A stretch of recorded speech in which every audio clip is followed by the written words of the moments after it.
All right. Shalom, Israel. We the I.S.U.P.K. start out 1 West 125th Street in Harlem, New York, under Commander General Yahanna, our precinct officer of 500 Nakashawan. Today, we're going to talk about a very, very touchy subject that has been very delicate over the past couple of days. Of course, as some of you know, DMX has been hospitalized, and it's saddening to see what has happened to this brother. If you study the pathology of DMX's career, you would know that this brother is suffering from something. Okay, somebody chime in? Okay. Hey, how you doing, brother? What's happening? All right, no sweat. Just put your phone on mute. We're going to get this class cracking, all right? And this class today, too, before I begin, it's going to hit home for some brothers. I'm going to let you know that right now. It's going to definitely hit home for us black men, especially us black men. So like I was saying, DMX has been hospitalized. And if you study the pathology of his career, you would know that this brother was suffering from a few things. One of those things being drug addiction, a very heavy drug addiction. And why do I bring this up? I bring this up because most of our brothers, most black men in America, do not have the opportunity to grieve and mourn. We don't have the opportunity to cry. We don't have the opportunity to feel sorrow. We don't have the opportunity to express the gripes that we have. And a part of that problem comes from inside of that home. You know, from the time that we're young, we are bred to hold things in. We're bred to apologize. We're bred to be looked at as nothing. You understand what I'm saying? Like that is the history of the black man in this damn country. And DMX's story and DMX's current situation is proof of that. You understand? Like the black men that we see in our day-to-day have been pounded, man, to powder. We have been reduced to nothing.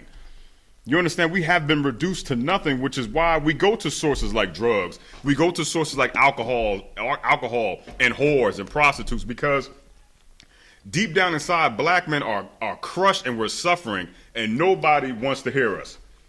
Absolutely nobody wants to hear us. Nobody cares about how you feel. Nobody cares about what you're going through. You understand? And to all the black men watching, when's the last time somebody asked you how you were doing? You understand? When's the last time a sister said, hey, you okay? You good? What's wrong? Is there anything I can do? Black men suffer from this. We walk around like this, man, every day. And why am I saying it? Because I'm a black man. So I know the pain, I know the gripe, and I understand the feeling of being in a position where you feel like you're nothing. And that's what's happening to that brother. You understand? I see all of these people now crying, and they on Instagram talking about this is what I didn't like, which is why I wanted to do this class. All of these people, right, are now saying, oh, send some prayers, keep him lifted in prayer, keep him lifted up in spirit and in thought. Where the hell were you when he was on drugs in the first place? Where the hell? DMX don't need no damn prayers right now. He needed support. Right. He didn't need your prayer. Where were your prayers when you knew the nigga was on crack? Where was it then? Right.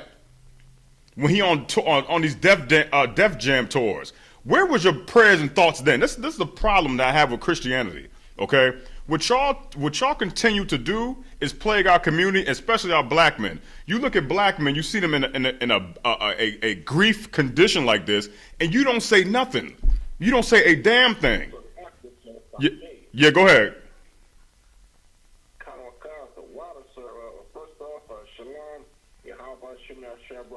Shalom, Yahanna. Yahanna reporting in.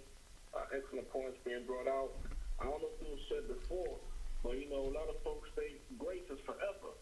You know, they just keep sinning and make excuses and all that. So what happens is the brother been okay for a little while, but now 7 demons took the place of the last one, and now you know he's in a worse state. And I just saw a video the other day. You know, he was talking to some other, some individual, right, about who he is. He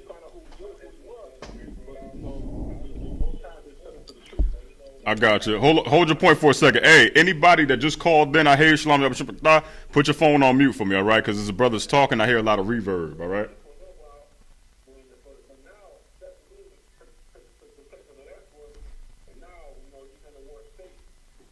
All right, go ahead, brother. Finish your point. Carl, you still there? All right, no sweat. Let's keep this party going. Oh, there you go. Go ahead.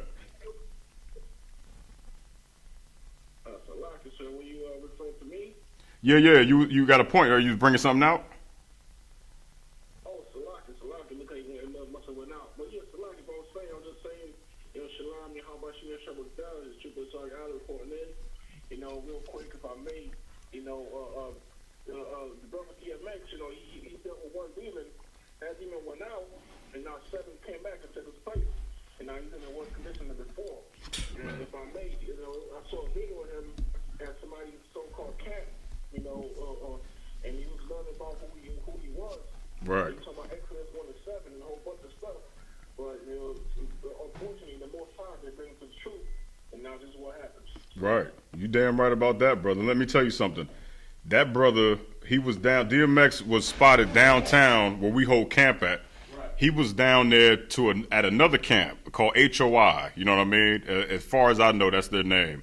And you look at the brother now, and furthermore, you can't spell homicide without HOI. You understand what I'm saying? So now look at the brother, So he should have walked his ass up the street, Salaka, because that's where we are. The truth don't reside nowhere else but in the I.S.U.P.K under Commander General Yahanna. Right. Because in here, we would have told that brother, hey, listen, you're a crackhead, Ak. You need to get off the drugs, Ak. We love you, so we're going to help you. We're going to counsel you. We're going to get you off of that. We're going to get that monkey off your back, so to speak. All right? That's what other camps don't do.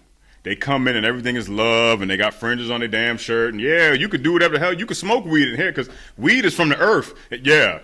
Nigga, so is poison ivy. But you ain't rolling around in that. Go ahead, Kasia. It's so heavy what you bring out online because when we look at these fake Israelites, a.k.a. Christians, what you're talking about with them, where were they at when he was going through it? Right. Christians are always, I'm not even going to say they're reactive. They're definitely not proactive.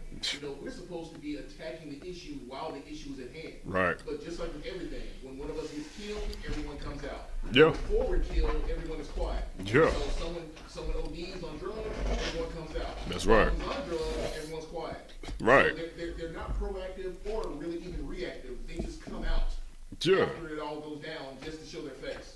Right. They coming out now. Like, again, like I was saying earlier, where the hell were you? Where were you when he was on drugs? Right. You understand? And it don't take no scientist to see that the brother is tweaking. Nobody talks like this. Hey, yo, you know what I mean? No, that's not how people talk for real. And to be honest with you, every time you see a crackhead, that's how they talk. But yet nobody is saying anything because that's what Christianity is. Christianity, there's no room for brotherhood. There's no, hey, man, you all right, brother? You understand? Hey, what's going on? People don't understand what it takes to be a black man. Right. Nobody understands the gripe about it. So I conducted a list because that's what we do. You understand? And if any brothers online, if y'all could understand this point, man, chime in, talk about it. We're going to talk tonight because the cries of black men will be answered and the cries of black men will be noticed finally. A lot of times we get with sisters in the world, right? Or people in general. And for some particular reason, people think that black men have it very easy. Like, you'll hear these conversations, sisters will say, they go, y'all got it good. It's good to be a man. And you ain't nobody saying nothing to you.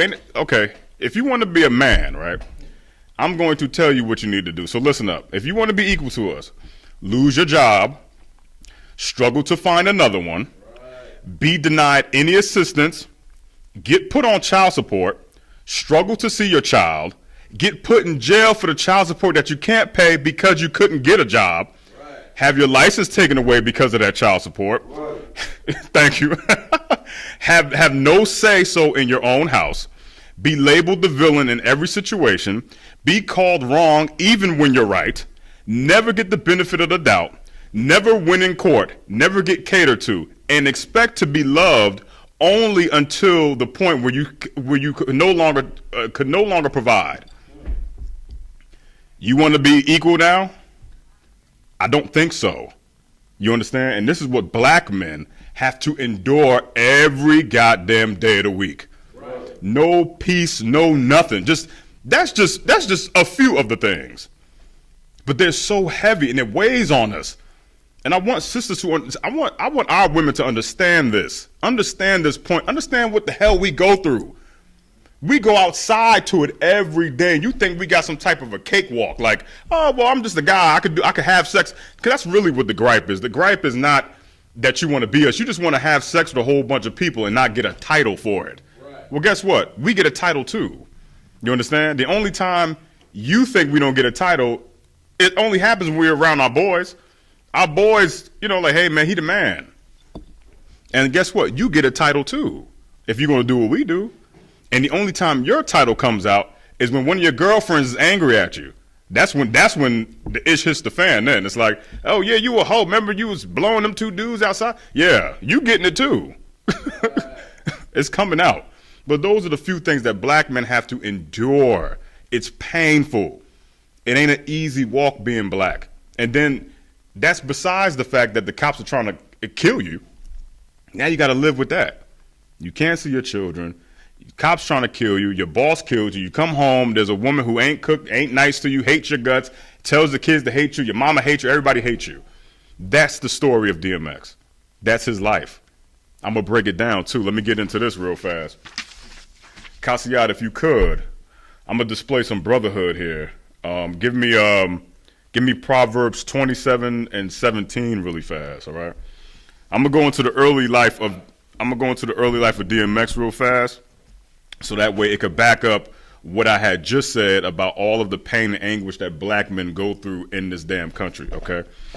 So his early life. Earl Simmons was born in Baltimore, Maryland on December 18th, 1970. So DMX is 50 years old, man.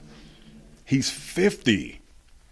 You understand how heavy that is? He's a 50-year-old man in the hospital in a vegetative state. Because of what?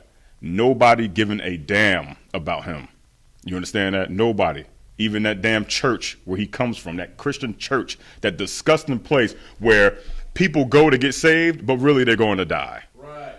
Okay? Simmons went through a disjointed childhood. Listen to these words that I'm saying very, very carefully, okay? Because it'll kind of bring home and make solid this liquidated mess that he's in.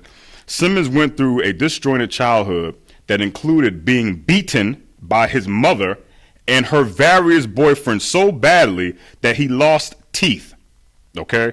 And sustained numerous bruises and cuts on his face, which you can see till today. If you Google DMX, a mugshot of DMX, which I did earlier today, he still has the marks on his face. And if you understand how marks work, everybody has a mark from when they're a kid that just for some reason doesn't go anywhere because the skin is now healing itself, but it's not going to heal that because it's so young in infancy, okay? Bruises and cuts on his face. When Simmons was 5 years old, his family settled in Yonkers, New York, okay? At the end of the 5th grade, Simmons was kicked out of school and sent to the Julia Dickman Andrus Children's Home for 18 months, which is essentially a boys' home, like one of those places they send adolescent children, when he was 14 years old. This is what happened when he was 14 years old.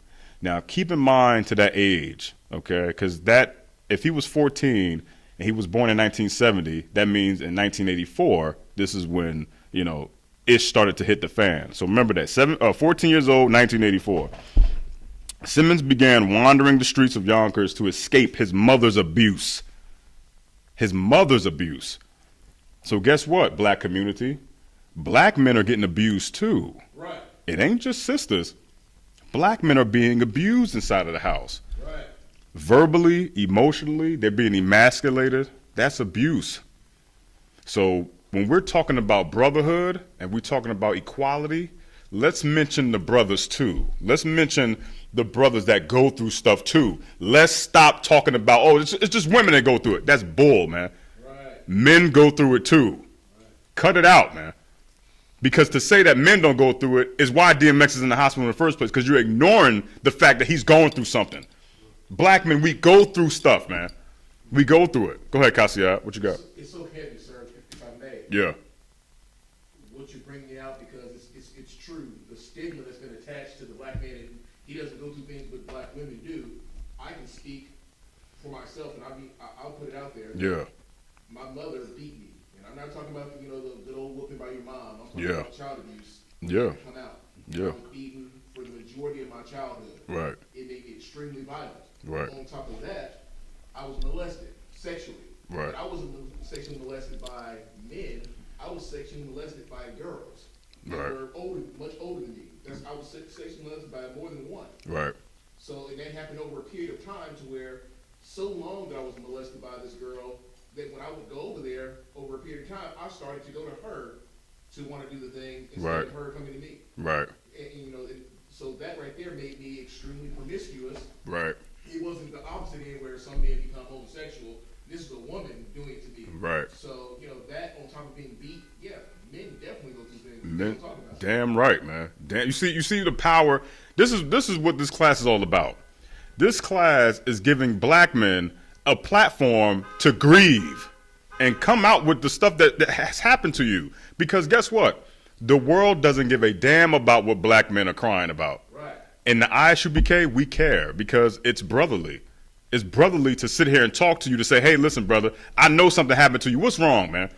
What can I do to fix this and help you? What can I do? Because if DMX was in here, you best believe and you rest assured that brother would not have been on no damn drugs, man. You know how many brothers we deal with that come in off of the streets with drug problems and women with whorish ways. Let me tell you something. Them demons are heavy on us, especially black men. Let's not forget these brothers, man. You heard Officer Cassiar, he just busted out for you just now. There's plenty of brothers that go through stuff, but nobody gives a damn about what we got to talk about. Because it's expected for us to go, oh, nah, he all right. Nah, no, we're not. We're hurting. We're dying inside of hotel rooms, drinking ourselves to goddamn death because somebody wants to deny us the right to see our child.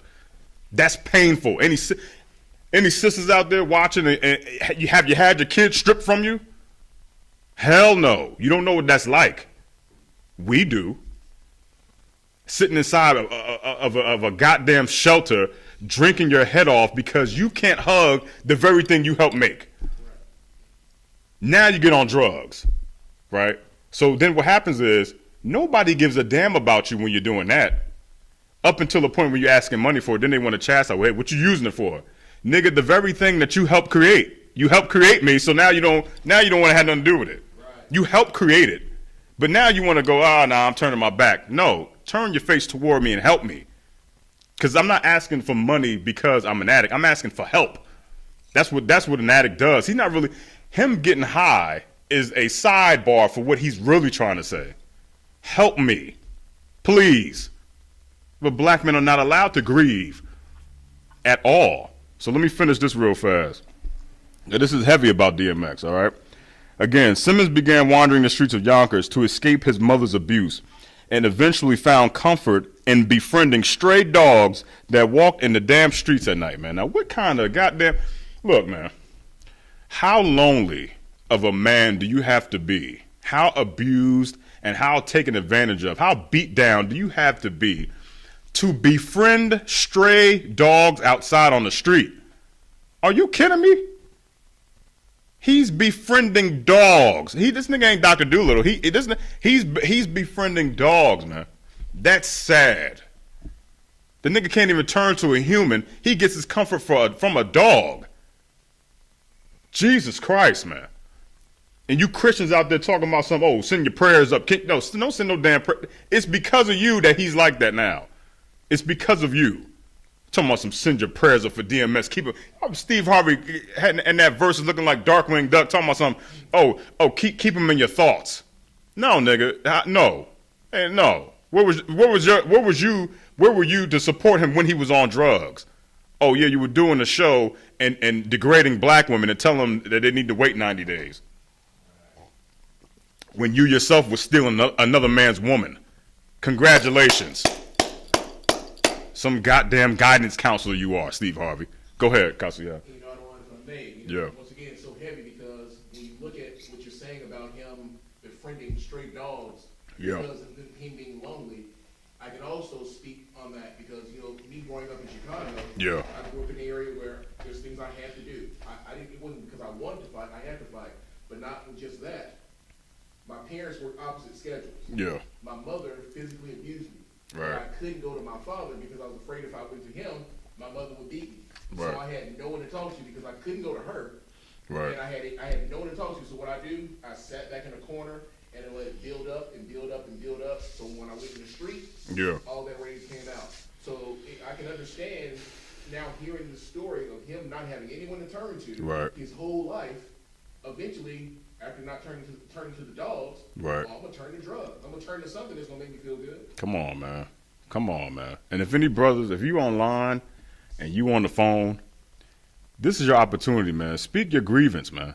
Because we're not going to allow you to end up like DMX in that position. If you're a black man that has been through something, let's talk about it, man. This is the brotherhood class for a reason. And sisters too. Don't get it twisted now. Right. I know Sister Brenda on the phone. I know.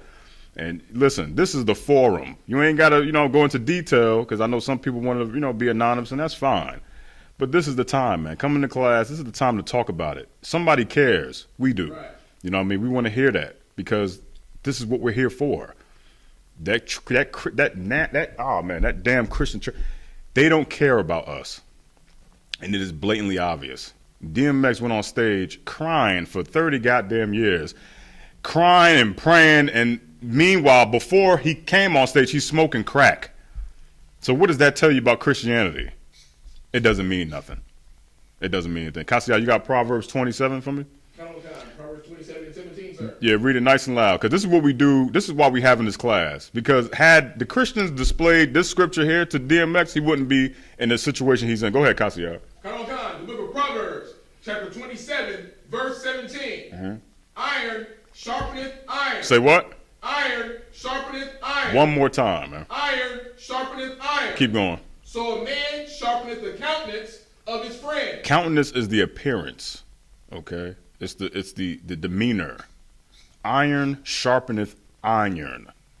Now, why is that important? That's important because DMX is a very dull blade, and he needs something stronger, a stronger blade to sharpen him. If anybody has ever sharpened a steak knife or knows anything about culinary arts and food, you need an iron rod to sharpen a blade, a knife. Now, how is it so that this brother didn't have this and he ended up like this? It's because nobody read Proverbs 27 to him and nobody wanted to sharpen him. They wanted to kill him. They wanted to kill him. And all of these people, I understand that you're sad. Boo-hoo. Yeah, you're sad. Well, guess what? You should have supported him. You should have sharpened that brother up. And Christians don't know how to sharpen people up because they do this. I'm washing my hands. I'm done. Nigga, you been done. Right. You didn't care in the beginning. So don't hit me. Don't give us that, I'm washing my hands. First of all, you haven't got your hands dirty to even say that you wash your hands with somebody. And guess what? The blood that's going to be shed because of his death is going to be on your hands. And you can't get that off your hands. His blood is in your hands now because guess what? You didn't give a damn enough about him to even help the brother out when he was crying. Where were you when he was 14 talking to dogs on the street? I know where you were. You were stepping over him, looking at him like a homeless man. Right. Huh? You Christians out there stepping over homeless people. Oh, get a job, Negro. Oh, you need to do better because y'all think you up here. A bunch of uppity Negroes inside of a church dancing and hooting and hollering, and you following what? A white man's custom? That's why you think like that, because you think that you're better than DMX. Look at this guy. He's on drugs. This guy's outside. If you seen a kid right now talking to a dog, what would you do? What would you do? Huh? Nothing. I can guarantee you what you will do. You're going to walk away. What would you do if you seen a little black girl outside talking to a dog? Be a little bit different. Yeah, come on with it. Listen, y'all could listen. Salakia me to death tonight. Come on with everything, man. Go ahead, brother.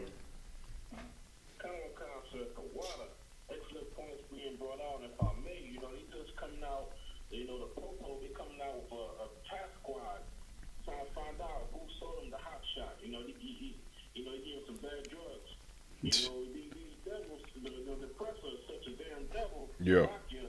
That you're not gonna try to stop the guy from selling it to you. He gonna let him sell it to you. But after he's dead, he gonna just try to lock up another black man. Damn right. And on that point too, give me Exodus 22 and 18. Because remember what I said earlier about DMX's age when all this stuff started to occur, right? He was being abused at 5, and he really got worse until when he was 14 years old, which is 1984. Here's the significant point about what that brother just brought out on the phone conference call, right? He talked about drugs.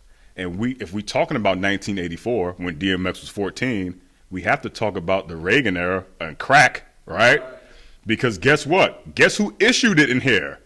That white man did, okay? The CIA and FBI and all of them ushered in that epidemic that helped destroy this community in the first place. Right. You understand what I'm saying? So remember that. 14 years old, DMX is Put your phones on mute. There you.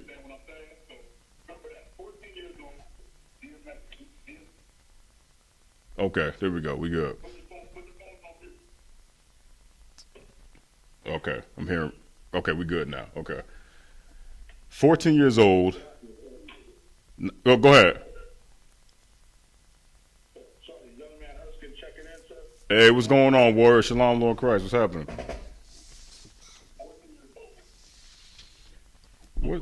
Where's this reverb coming from?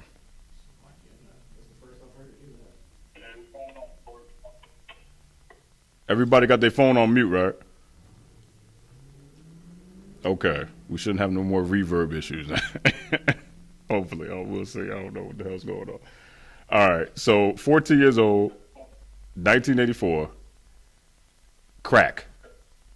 All right. Very big deal. His health issues. Yeah, somebody. Hey. Let me see something real fast, because I hear a lot of goddamn reverb. Let me do this. Let me do this. Power off. Hold up. All right. Can everybody hear me on the phone?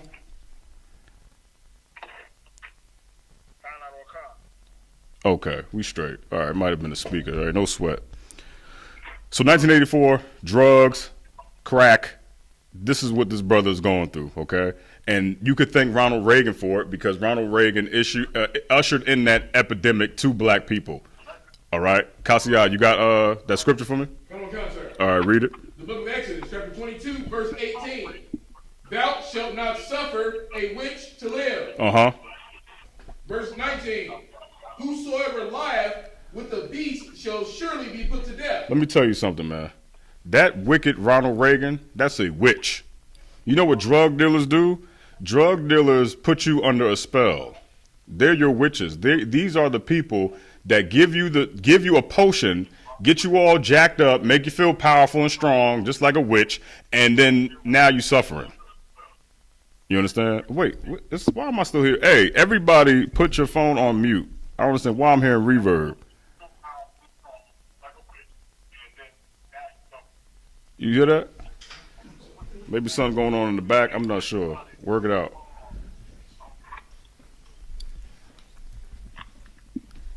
Yeah, because somebody still got it on. Give us 1 second. We're trying to work. I want to make sure that this class is crystal clear for everybody. We good? Yeah, that sounds about right. All right. So that's what that Ronald Reagan bastard is, man. He's a witch, man. He's a witch. And he don't deserve to live, which is why he's gone. All right. He gave crack to black people, which is why DMX is in the very position he's in the first place. And that's a crying shame, because nobody's charging Ronald Reagan. You know what I'm saying? Nobody would ever look at Ronald Reagan and go, well, he did something wrong. Nobody would do that. Why? Because it's okay if Massa does something. We don't like things like that, man. We got to hold everybody accountable for whatever it is that they're actually doing. We can no longer sit here and not charge the oppressor for ushering in crack, because that would mean we're going to ignore the issue that's plaguing us. He has to be charged just as well. The witch must die. That's what they have done to us, and they still do it till this day. They put guns in Chicago, leave a goddamn a trailer full of guns on the street. What the hell is this, Hunger Games? You gonna sit down? Who you think is doing this, man?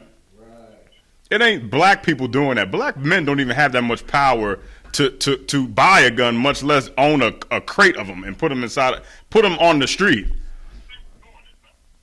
It's a crying shame that we have to go through this, man. Read that again, Cassiar. Come on, the book of Exodus, chapter 22, verse 18. Thou shalt not suffer a witch to live. Yes, right. Thou shalt not suffer a witch to live. Meaning what? Don't put up with a witch, man. And then on top of that too, the suffering part. I'm not gonna tolerate a witch to live, man. I'm not gonna tolerate it. They're gonna die. That drug dealer, you deal death to our people. Right. You dealing it to our you hold death in your hand, okay, and go, here you go. Here's some death.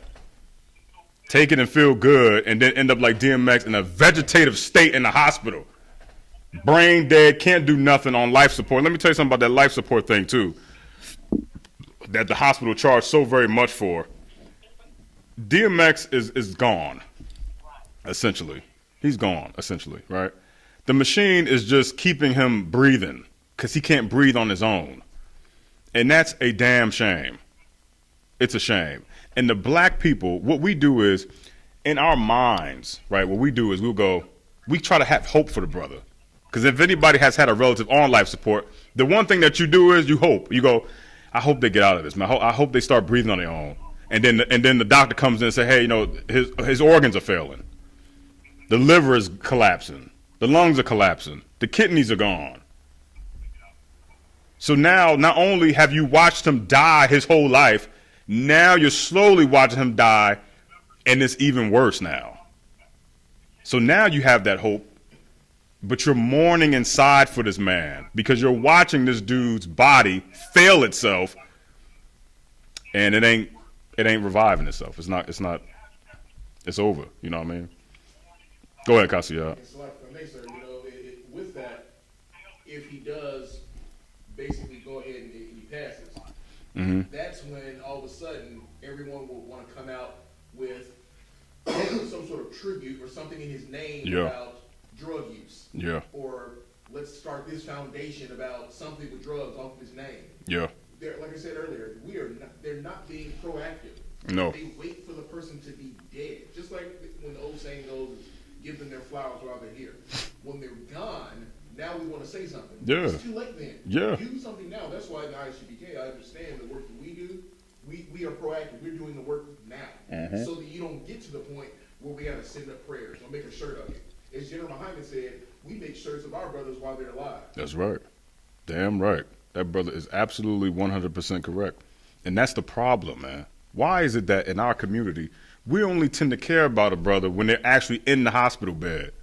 You understand? Like, that's a heavy thing to try to understand, man. Like, we don't care for one another, which is why we have to have a brotherhood class to begin with, man. Right. It's called the brotherhood class because black people have to be constantly reminded that we need to be together.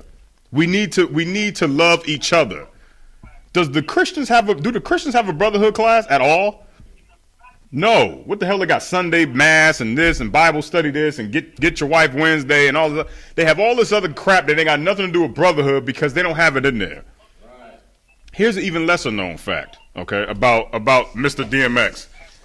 That again, we have to pull these things because, hey, somebody, whoever it is on the phone, if somebody just got on, put your phones on mute because I can hear myself on the phone. There it is. Okay. Oh wait, no wait. Hey, Makulat. Makulat. All right, we'll worry about it. Don't worry about it. We'll get it together and find out what phone it's coming from. DMX is a Christian and has stated he reads the Bible every day. While in prison, DMX stated that he had a purpose for being there.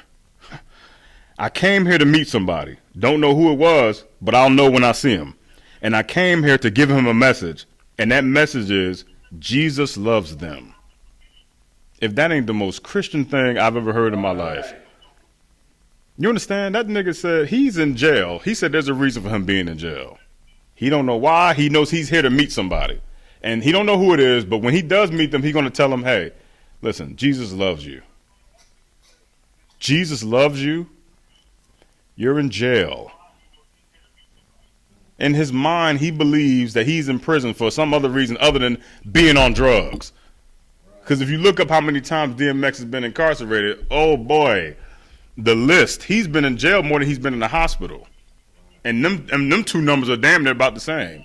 His hospitalizations are they damn near up there with how many times he's been in jail.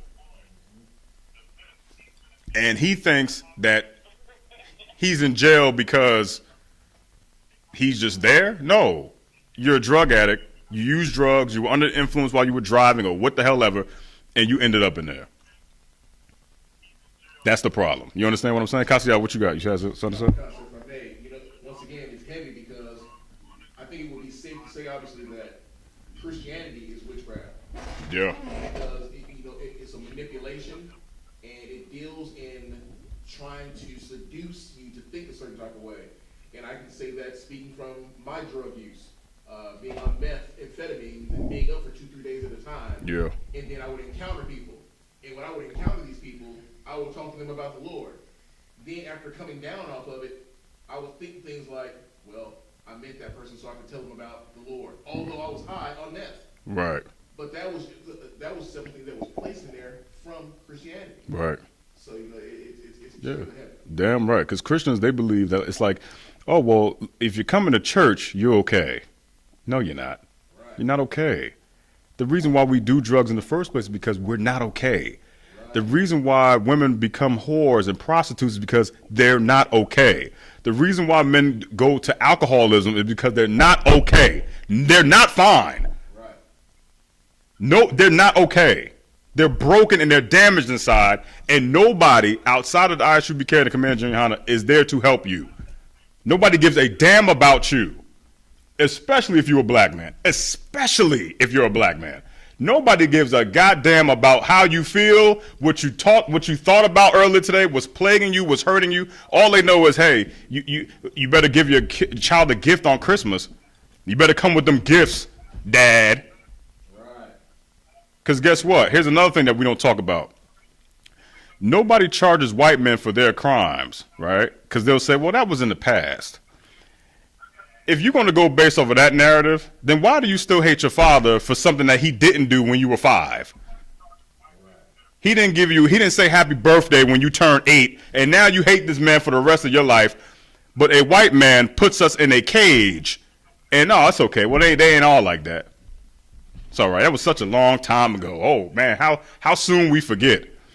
How about love your dad? How about that? Right. You know what I mean? How about that? Because while you sitting at home worrying about how your dad didn't say happy birthday to you when you were 8, he's somewhere worrying about you and drinking himself to death because he can't see you and he can't be there. Damn the birthday. He's not there because something is keeping his ass out of the house. And now he resorts to alcoholism, drug abuse, and a whole plethora of other things that we are not supposed to do. Right. And then you'll sit there and hate him anyway instead of going, you know what? I love you, Dad. I love you. How many dads have heard that lately? Never. Jesus Christ, man. We gotta do better, man. We gotta do better. Let me keep reading on this part about DMX. All right. Oh, somebody says login? That's who I need to find out who that is. Who is this sister on the phone? Sister Brenda. Sister Brenda. All right, here's what we're going to do. We're going to hang up this line, and then we're going to call back again because I need to find out who. I can hear her sister laughing. So clearly, it's reverb from her phone. So what I'm going to do is hang up this line right now. We're going to call back in here. As soon as it hangs up, we're going to go right back into it, all right? Because I don't want my class to be disturbed tonight, all right? Damn that. We're not doing that tonight, man. I don't. Israel needs to hear this, man. You understand what I'm saying? Israel needs to hear this. And I don't want my class to be interrupted by no damn reverb. We got to have order in here. I care, all right? Let's do this again from the top. So anyway, let's talk about this DMX thing again. So DMX is currently, here we go. Okay. Anybody chiming in, just say Salakia, blah, blah, blah, right? DMX, for those of you who don't know, DMX was currently transitioning himself to be a deacon inside of the Christian church and aspires to become an ordained pastor because he said he received a call back in 2012. Okay, so here we go again. This brother, the dude is on crack, right? But yet feels comfortable with saying that he could be a Christian pastor. You know why? Because there's no criteria for them. There's no criteria. You could be a homosexual in the church. You could be a drug addict. You could be a prostitute. You could be whatever you want to be in a Christian church because they love you and they accept you as long as you paying that little money. Pass that plate around and do what Akeem did and come into America, put a whole guap of money inside of the damn thing. That's what he cares about. That's what he cares about. They don't care to cure you. And if they're going to cure you, it's going to come with a cost. You understand? Right. With that, give me, we're going to talk more about brotherhood. I want one specific scripture. Give me 1 John 5:3. If anybody got a question or a comment, feel free to chime in. You know how it goes, Salakia. And then I'm going to get to you.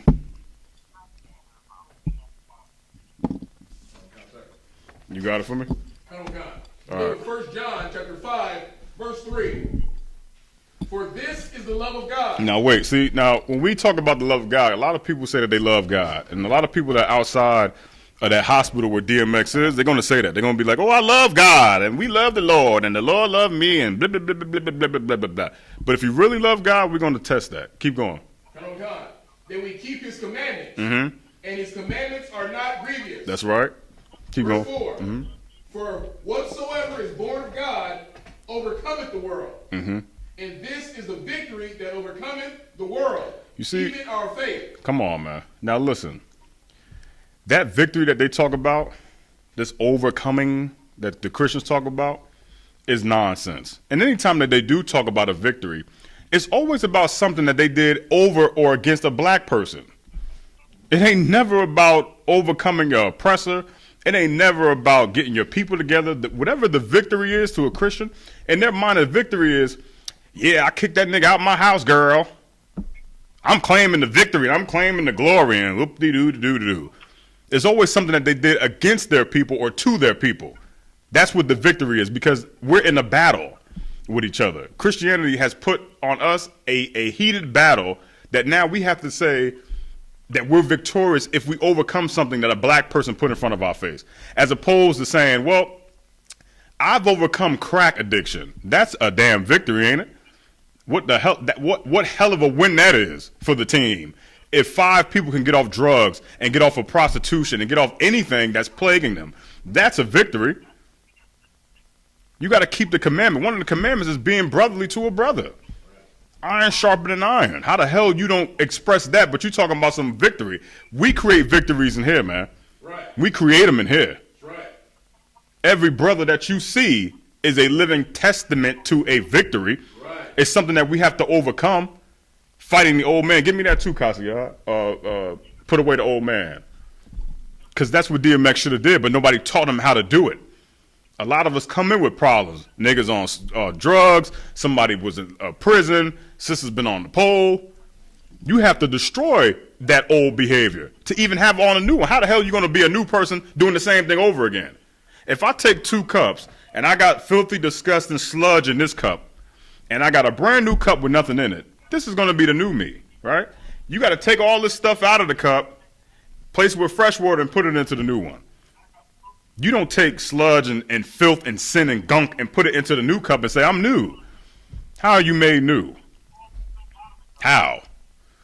I want a Christian to explain how they're new. If you're still doing the same goddamn thing you did before you even called yourself a pastor or a deacon or whatever.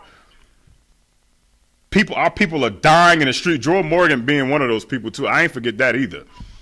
You understand? But it's because of these Christians, this church, this damn... This church is killing our people. Christianity, the belief, the faith, the ministry, and all that garbage is what's killing our people, and it's what killed DMX. And I know you don't want to hear that out there. I know you don't want to hear it. I can see the numbers dropping from the views on the stream because you don't like that. You don't like to hear what your church has done to this man because you think it ain't you. You believe in your mind that you had nothing to do with that brother's death or him actually dying in that hospital. You think that. You think that, oh, well, it wasn't me. Yeah, it was you. You guilty by association. If a sister's on a pole, you're guilty by association because you condone it. You're guilty by association every time there's a crackhead out in the street and you laugh at them because they're dancing. You think that's funny. To see crackheads slumped over in the goddamn street, you think it's a joke, but you're accountable for it. The blood is on your hands, man. Right. Black men are sitting here mourning inside. You know how, listen, black men are so damn beat down, we don't even know when the hell we should cry. We have no idea when to do it. Because every time we do it, you're called a punk. Oh, man, this nigga a punk, man. Look at this coward crying. Can't even grieve. Can't even sit there and go, damn, man, life is beating me the hell up. Who do I turn to? Where do I go? Here's an example of that, right? Here's an example of America not giving a damn about black people, about black men specifically. Every commercial that you see on television is going to be catered to 3 specific groups: gay people, white people, and black women.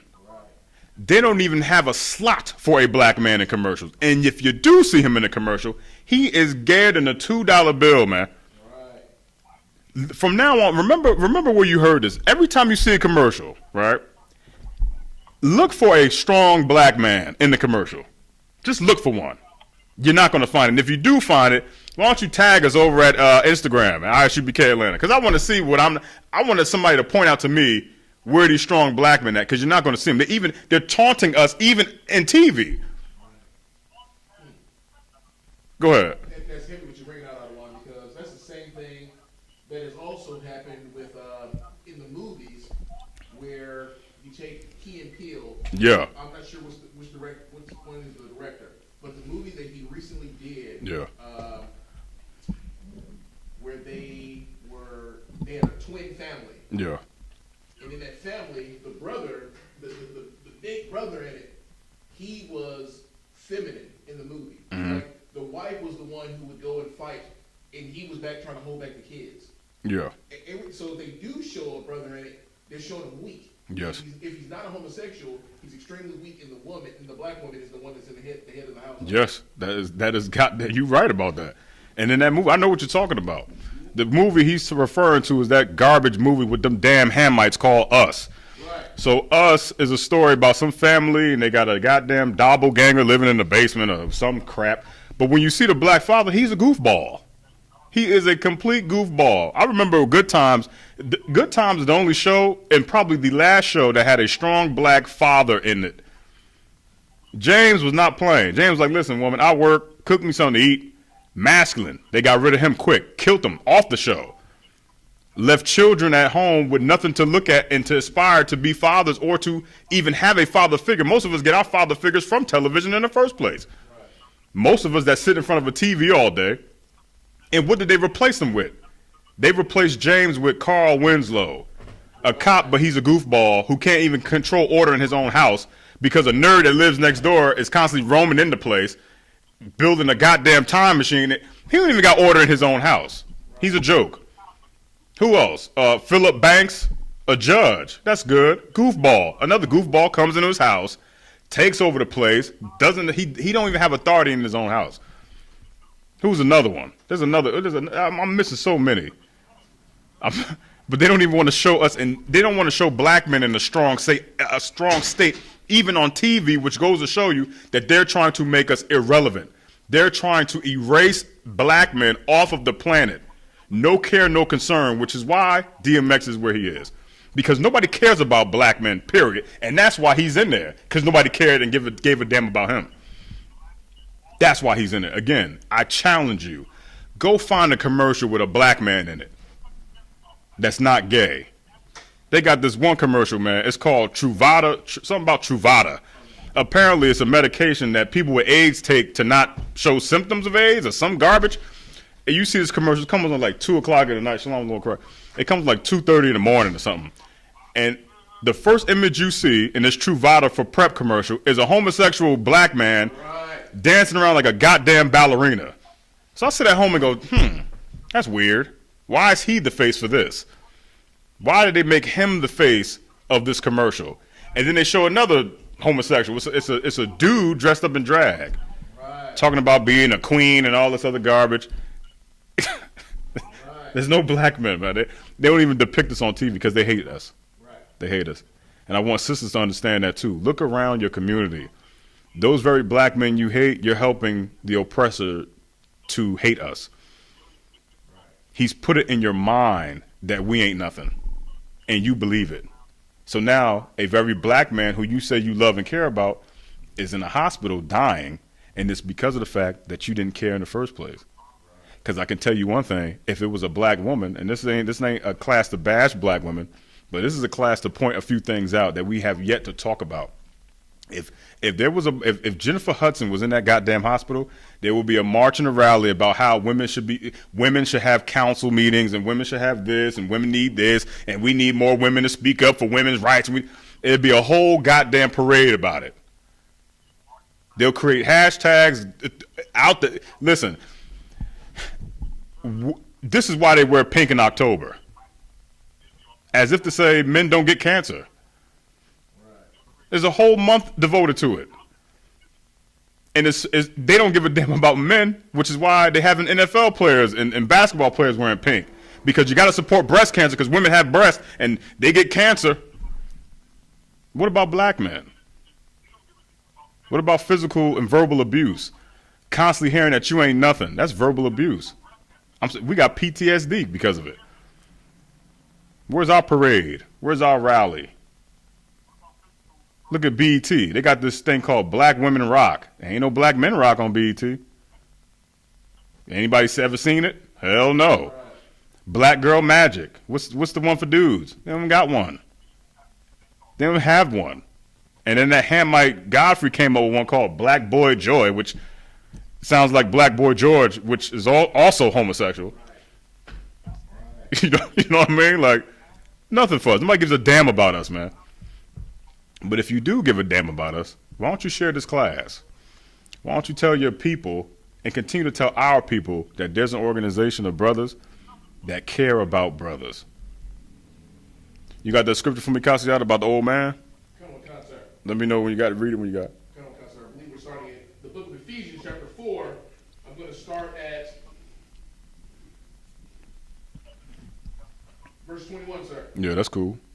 If so, be that ye have heard him and have been taught by him as the truth in Jesus. Verse 22, that ye put off concerning the former conversation the old man, which is corrupt according to the deceitful lust. All right, stop right there. That old spirit that you have, that old man. This is what we would have told DMX. You have to put away that old man. Take that spirit that you have, that corrupt spirit that you have on you, the lust, the addiction. You have to fight that every day of the week. Every day. We know in here that there's a fight. There's a great fight that occurs every day. Right. And as a man, you know that you got to get up and fight something. You got to fight oppression. You have to fight your community hating you. You got to fight your woman hating you. You got to fight not being able to see your children. And you also have to fight that old man. That spirit that wants to tell you to drink when you're depressed and sniff cocaine when you're depressed, you got to fight that. Because that's how you fight a demon. You got to look at it like Mike Tyson Punch-Out. Ain't that the game? Mike Tyson Punch-Out, right? So you got you see Mike Tyson in the front, like on the bottom of the screen, and then he's fighting some big head white boy on the opposite side. And all you can see is the punches, right? That's how you got to look at the fight. And knock the old man clean out. Go into the bathroom, take a look at yourself, right? And go, I'm disgusting. Take a real firm, good look at yourself and go, what the hell am I doing? I'm addicted to this. I like whores. I like prostitutes. I'm on crack. I'm on cocaine. What the hell am I doing? And then once you see that disgusting version of you, fight him every day. So that way you don't become disgusting again. You understand? That is let me tell you something. I'll tell you a story. I had to do it. Anytime you hear me, you hear the story about being locked in a room, it's me. You know what I mean? So being locked in a room, it is a very depressing thing to be locked into a room, okay? And I don't have to go into full detail. But depression occurs, all right? You ain't got nobody to talk to, nobody to lean on, nobody that gives a damn about you. The one thing that does care about you is the demon that's telling you to drink, the demon that's telling you to get high. And one day, I walked in front of the mirror in the room, and went, I hate you. I hate everything that you are. I hate everything the way that you are and the way that you look. Because I couldn't even recognize me. Looking in the damn mirror, I couldn't even recognize who the hell I was and who I've become. I looked in that mirror like, damn, I hate you. And I'm going to fight you. I'm going to kick your ass every day. So that way I never see you again. Because that's the old man. And I do not want to go back to him. Now, don't get it confused. The old man never leaves. It's a spirit. He don't go nowhere. He just lays dormant for a while. Up until something comes your way, like a fight, and it goes, here he comes. You can start seeing him getting up. This picture knocking the nigga out. Picture's knocking the man out. And he just start trying to get up slowly. They go that energy. Here it come. Here he come. He trying to get up. Nah, I'm going to kick you while you down, brother. It takes a little temptation. And that's what happened to DMX. He was tempted by something, and he became weak, and the old man got up and knocked him out. And knocked him out into a vegetative state. Go ahead, Kaziat. That's heavy what you bring out, Awan. Yeah. Because I never really put it in the thought process of the old man never going away. He just lays dormant. Yeah. And then when I think about that visually, putting that in my mind, Yeah. I can see where when I'm tempted with something, that's obviously the old man who's being attracted to that old temptation. Yeah. So it starts to creep up. It starts to want to try to get up and get a little strength so it can do it. Yeah. And then I have to either walk away or go do something else. Yeah. Hell Because yeah. that old man is trying to come back. Yeah. So yeah, he does lie dormant, but he's trying to get over that 10 count. Yeah. Listen, man. Kaziat, what you, brother? Hell yeah. Absolutely. And that's how you got to look at it. That old man, he be trying to get up. And that's what happened with DMX. Put yourself in DMX's shoes, right? You've been talking to dogs since you were 14 years old. You've been on the streets, your mom abused you, her boyfriends beat you the hell up, and your only friends are dogs. Again, this nigga's not Dr. Doolittle. The dog ain't talking back. So how bad of a position do you have to be in to talk to a damn dog? And then, that's before the drugs happened. He was talking to a dog before drugs. And then being introduced to the drug, now he's on a whole nother level. Picture what it's like to be that brother. Picture what it's like being locked in a room, like where he is right now. He can't even look himself in the mirror. I'm sure he has looked at himself in the mirror and went, damn, I got to get my ish together, man. Look at me. I'm a piece of crap. Let me tell you something. I don't know anybody that has gotten high and didn't have that conversation with themselves. You in the goddamn, let me tell you something, slumped in the bathroom like a goddamn addict, and you got to get up and go, look at me, man. What the hell? You missing work? Always late, making excuses. It's everybody else's fault except for yours. Finding ways to get high. You take your last $5, don't even buy something to eat. You buy drugs and alcohol with it. How do we know? Because we all been there at some point in time. And it's an absolute saddening thing. Because at that moment, you know that nobody gives a damn about you. You know it. You're like, damn, nobody cares. Except for that vodka. Except for that weed and crack and meth or whatever. That's what cares. That's not the case. You got to fight that old man. And that's what we would tell DMX. Like, listen, bro, you're a crackhead. You got to chastise brothers. You got to tell them what they are. You got to tell them what the problem is. Christians don't acknowledge problems, which is the reason why that nigga's in the hospital. Because a Christian somewhere, even though he's crying on stage praying, a Christian somewhere say, hey, brother, man, keep your head up. Nigga, how? Tell me how to keep my head up. How do I do it? You got the answers? Huh? I feel like crap. I'm getting high. How to help keep my head up and do what? Do I need a stilt to keep it up? What do I need to do? You got to fight the old man. Kasia, go ahead. Salaki, sir. Once again, it's still heavy. It's touching on some of the things that I actually spoke on camp this weekend of how with Christians, they have no brotherhood because they don't have the law. Right. You can't have brotherhood without the law. That's right. So therefore, when they're saying things like keep your head up, and you say how, well, Yeah. the Christian can't tell you how because they can't tell you that No. the law, statutes, and commandments is the only way you're going to survive. Right. If you don't follow the law, statutes, and commandments, there's no way you can beat the addiction. That's the way we live. It's the law. This is how we live. We got to follow law, statutes, commandments, because the laws protect us from the things that are going to harm us. You understand? It's like the law of the land. If I run the red light, there's a consequence. Okay? If you use drugs, knowing that it's against the law, there's a consequence. You're not supposed to be getting high. That's why I always think it's funny when people go, well, weed is okay. No, nigga, weed is a drug. It used to be a time back in the 90s and the 80s where people will call you a weed head as an insult. Right. Like, hey, nigga, you a weed head. Now it's somehow become a compliment? You stupid idiot. You high. You think you look cool being high? You slumped over. You can't talk. You're talking stupid. The earth is flat, but then sometimes it's round, but the moon is round, but maybe it's flat. You can't drown Aquaman. He's a fish. Like, they come up with these stupid ideas when you're high. Like, nothing good comes out of your mouth when you're high. Nothing good comes out of your mouth. Let's just cut the argument here. You think you had the brightest idea until that high came down and he was like, what the hell was I saying again?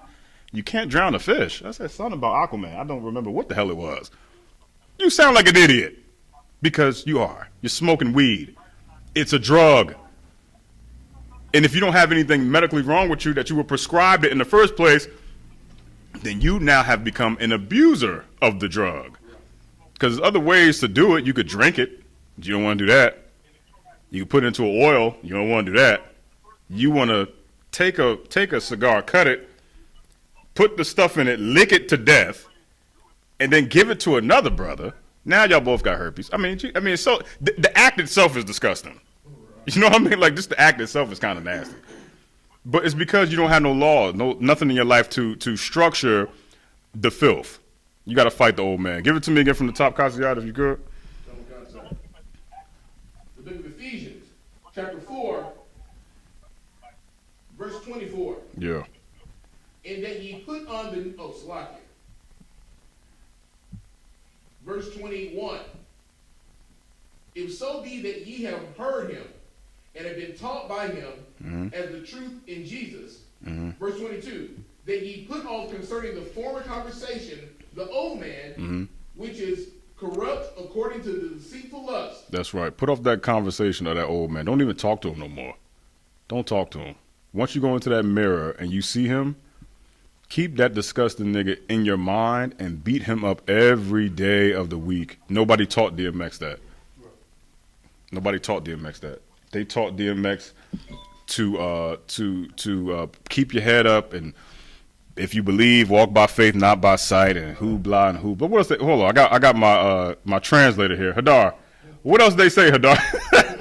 Officer Hadar, he's my Christian translator because he used to dwell in them areas, and he speaks full Christian sometimes as another language, and I just need a translator. What else they be saying, Hadar? Like, well, so like I said, if I could, yeah. Also, what they like to say essentially is they those that wait on the Lord, they like to cherry pick verses. Earlier, you asked a question on how when DMX was crying, he's asking for help. How, and oddly enough, it's one of my favorite songs from DMX. It's called "Slipping," and he talks about the things that he went through. Yeah. And how even being on crack, yeah. And essentially how he kind of got off of it, and he saw himself for what he was, and he wanted to do better. Right. But essentially, all the chorus would say is, "Oh, don't worry, the Lord's got your back." Yeah. That's it. That's all they said. That's all they said. But DMX never really said like how he hated what he was doing. Right. He never said how he really wanted to get off of that. Right. His only reason to get off of the crack for a moment was because he felt that somebody was taking his place in the mainstream. Right. So somebody was going to be more popular at doing what he used to do. Right. You know what I'm saying? And earlier you mentioned about you mentioned about he was trying to be aspiring to be a preacher, because the reason he felt he could do it is because he is still popular. Right. He still has some kind of relevance, and that he can attract more people to give more money, and maybe give some kind of advice. I'm trying to tell you, man. But that's what the church does. The church doesn't give answers. The church gives you hope. Yeah. The church gives you motivation. Oh, don't worry, it's cool. The Lord has got your back. Yeah. All you have to do is just wait on the Lord. Yeah. Just wait on the Lord. So essentially, Christians want you to wait on God, on the Most High, like a bus stop. Mm-hmm. Oh, That's yeah, it. yeah. All you have to do is stand there and don't Yeah. worry. He may not come on time. Yeah, But he'll be right on time. He Yeah. might not come when you want it, but he'll be on time. That's what they say. They give motivational hope, motivational hype, if you will. Yeah, damn right. Kasiyah, what you got to say? And it's so heavy what Officer bring it out, because it points to the fact that the hope that they try to give you is a temporary fix. Oof. Is what it is. It's a temporary fix to where you think, oh, because I just heard that feel-good talk, Yeah. you then are motivated and have a bit of energy just working on that temporary fix. But eventually, it comes down. Right. So if you don't have them people continuing to hype you up, Right. you're going to come off that train every single time. Yeah. He didn't have anyone in his corner. Right. All the people that were with him musically, that he used to run with, none of the Rough Riders, none of them in his corner. Right. So all the people who would have been there to hype him, that all went away, and eventually you're going to fall right back down. So it's a Right. temporary fix Right. all the time. I remember talking to a sister who she's a Gadite, and trying to get her into the school. Right. She had been addicted to drugs for a long time. Yeah. And she would come off of them, and she'd say, well, because of my daughter this, and because of my daughter this, I got to stop. She had all these reasons for stopping, but I would let her know, you will never stop until you come into this truth. Right. You'll continue to do it. You'll stop for a minute, and then you'll go back, and that's what she's done.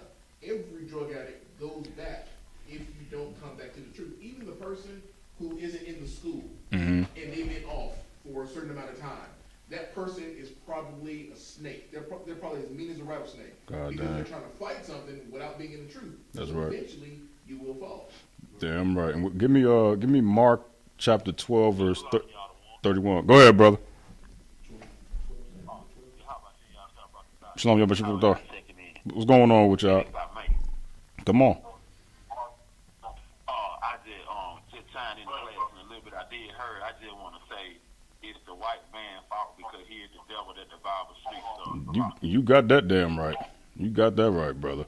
What we doing tonight is we doing something that needs to be done. It's the work that we do in the I.S.U.P.K. that we're going to continue to do.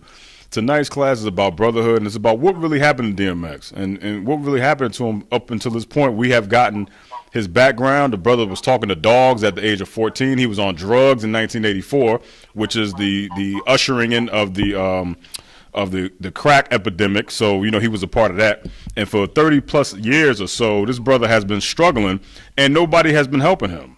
And this is not just about a DMX thing. It's a bigger issue because the real question is what really happened to black men? You understand? What really happened to us? It's the same thing that's happening to DMX, not being loved and being ignored. That's what's happening to our brothers because nobody, and I'm going to say this until the moon come out tonight, nobody cares about us, man.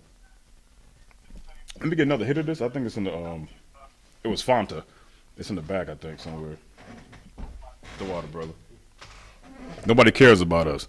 And the Christian church has failed us as well, which is why this brother is struggling for his life. Kasiyah, you got that scripture for me? Come on, sir. All right, read it when you got it. The book of Mark, chapter 12, verse 31.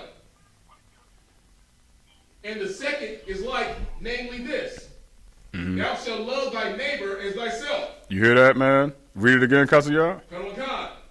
And the second is like, namely this. Thou shalt love thy neighbor as thyself. The problem is that nobody saw DMX as their neighbor. Nobody saw him as the neighbor. When you go outside and you look left to right, the people that are in your neighborhood are the people that look like you. You understand? Nobody looked at DMX as a neighbor because they believe that he was something other than that. They think that he's a rapper. Rappers are your neighbors too, man. These brothers live in ghettos too, most of them. You understand? But nobody looked at their brother like that. The water, brother. I appreciate it. Nobody looked at him like that. Christians don't look at black people as their neighbor. You know why? Because they're not in neighborhoods where we exist. They go to white areas. So when they stick their head out the window, they go, oh, hey, Steve. Hey, Karen. Hey, these are my neighbors. I love white people. DMX is dying because nobody loved him like a neighbor. You understand? That's a thing that's plaguing black men. I want to challenge all the sisters, especially, to ask black men, just say, how you doing? Like, just be nice. Like, you know what I mean? Like, just ask, hey, how are you? You okay, brother? It used to be a time where people used to do that. Listen, man, it's like goddamn, man, you trying to get water from a rock to try to get somebody to ask a black man how you doing. You know what I mean? The brother, we just want to hear it. Did anybody hear that today? Kasiyad, did you hear that today? Did somebody say, how you doing, man? Hadar? Anybody on the phone been asked how they were doing today? Except for when they came into this class and said, how you doing, brother? Anybody outside of this? Hell no. Because somebody gives a damn. What's up, Kasiyad? No, wait, hold on, let me say this. Y'all could salakia the hell out of this conversation tonight, man. Because we need to talk, man. We need to talk as brothers, man. Right. Our brother is dying because we don't talk. Right. So salakia me to death. I don't care, man. As long as it's up until 9 o'clock. Right, sir. You know, what you just said is heavy. We are so conditioned to not having someone check on us. Yeah. To where when you stop and you actually think about it, you're like, oh, wow, no one ever says that. Because I know for myself, unless I'm with the brothers or get a call or what have you, I don't hear that in my daily life of what's going on, how are you. My dad will say to me when he sees me, how was your day? Yeah. Outside of that, in these streets, you don't hear that. Yeah. And I'm to the point where, I don't expect to because I've never heard it. Come on. Wait, say it again, Kasiyad, what? I don't expect to because I've never heard it. Go ahead, keep going. It's never been where, hey, brother, how you doing? Right. Now I've done that myself with strangers that I didn't know, brothers that I didn't know. Hey man, what's going on with you? Good? And of course they'll look at me like, oh yeah, I'm straight. And they're surprised that someone even took the moment to just say, how are you? Because if I ask you how you're doing, I'm not asking you in conversation or just That's right. I'm literally going, even if you're straight, you good, brother, you good. That's right. And if they say, yeah, I'm straight. Yeah, because black men, listen, this brother, Kasiyad said something so heavy. He said he don't even expect it. It's like, because it's not a thing that we are accustomed to. Black men are not even asked how they're doing on a daily, just, hey, brother, how you doing? It's a foreign concept to us. Those words, how you doing, is like somebody speaking a whole nother language to you, which is why anytime somebody asks you, you go, damn, are they talking to me? This nigga, who are we talking to? Me? It's a foreign thing. Even when your lady says it, right? Your lady goes, the most comforting words I've ever heard a woman say to me was, hey, you hungry? I go, hey, well, hell yeah, I'm hungry. Damn, yeah, I am. You know what I mean? Like, how was your day, baby? I'm like, she must be high. Who the hell is she talking to? You been drinking, woman? Because it's such a foreign thing. Hey, how you doing? Hey, how you doing? Could have possibly saved DMX. And what am I saying? It's brotherhood. Right. Brotherhood could have saved that brother's life. But the ignorance of the church, and for those people out there that's going, man, keep them in prayer. Pray. There's a hashtag right now that says pray for DMX. Give me Proverbs 28:9. I think that's the one I want. Even the prayers are an abomination. All right. Because a lot of Christians, I know. We all were there once. Because prayers are magical. Prayers are like a genie lamp. You go, I'm praying for that car. I'm praying for this job. I'm praying for the right man to come in my life. Hallelujah, and bucket of rum and all this other garbage. You think prayers are magical things. It's like a wish to you. Like, oh, Lord, I pray. Oh, if I pray, I'm on my knees and I'm praying. I pray to the Lord every night. Yeah? Oh, yeah? Okay. DMX don't need your damn prayers. Right. Guess what? We pray for Israel in here. Right. We do it on Saturday. We pray for it. We pray for the nation. Right. While y'all are congregating outside that hospital, holding up signs that we praying for you, you ought to be ashamed of yourself because you allowed this to happen. You allowed it to happen. You ignored him. Now you want to pray for him. And if you don't recover from it, then what? Another black man will go through the same thing. And for what? for your pretend wish. You got that? Is it 28.9? Cassius? Someone come, sir. All right, read it when you got it. For all you people out there, it's cool that you supporting them. Okay, great.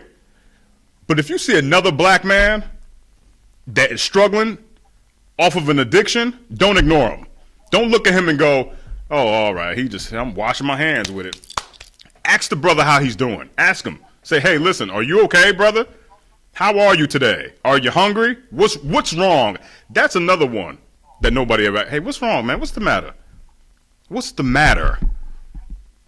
We ask women what's the matter so much they get tired of hearing it. Go ahead with it, bro.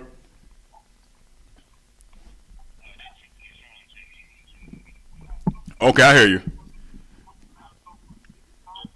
Yeah, go ahead. All support ain't good support. Like that support Ray J gave Whitney Houston right down before she died. Yeah. Getting her them drugs to kill her. That was, the wrong type of support. Come on, man. I'm trying to tell you, man. That's the wrong type of support. Don't give somebody crack as a form of support. Right.